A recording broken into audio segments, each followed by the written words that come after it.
gasoline less, everything else follows. It's such a big category. So when you have lower energy prices, which I think you admit we do substantially, that means everything else. So we are the victors on affordability. But if I watched that election, which I was not much involved in, I didn't support Virginia, the candidate, didn't do a lot of support for the other candidates.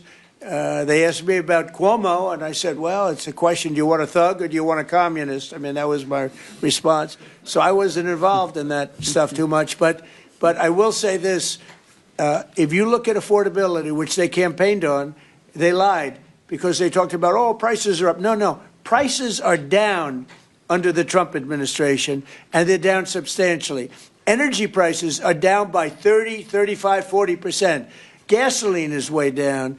And the other big thing is inflation is way down. The biggest thing is inflation. The second biggest thing is energy. Energy is way down. And what's also down? Gasoline. Also, the biggest thing is inflation, and it's way down. We took over a mess, the highest inflation in recorded history. Some people would say 48 years. I'll take either one of them. But I believe it's the highest inflation in recorded history. That alone makes it impossible for them to have done a good job affordability-wise. So one other thing. When I came into office, Victor, 2 days into office, they were screaming at me about the cost of eggs. I was there for 2 days. Eggs had quadrupled. And I said, listen, I just got here. Let me check it out. And they were right. Eggs had gone up by 3-4 times.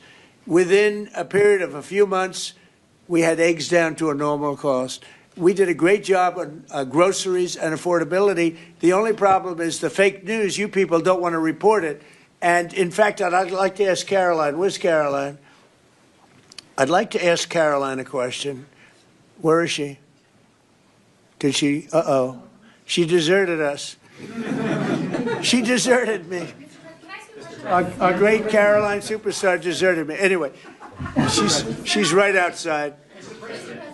She was going to talk about it because the fake news yesterday, they talked about that. They said, oh, I don't want to talk about affordability. The reason I don't want to talk about affordability is because everybody knows that it's far less expensive under Trump than it was under Sleepy Joe Biden. She is, and the prices are way down. Caroline? Yes, sir. Could you discuss that question that was asked and how it was asked in such a fake, disgusting manner by the fake news? Yeah, and I just saw it asked again here, and it's very unfortunate that the reporters in this room refused to address, sir, what you just said, which is that you inherited the worst inflation crisis in modern American history, and you are fixing it in 10 short months. And your entire administration has been tasked with this effort, from Treasury Department to Agriculture Department to the National Economic Council right here at the White House. They are slashing regulation.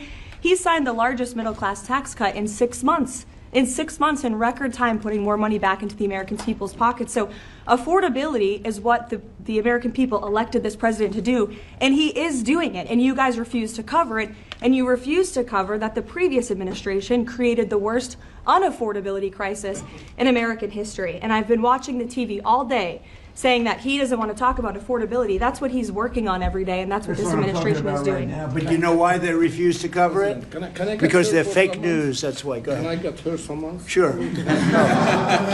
Caroline, the Prime Minister would like you to work for him in Hungary. Please consider. You know what? That's a very good decision you just made. Please don't leave us, Caroline. Yeah, please. You spoke to Republicans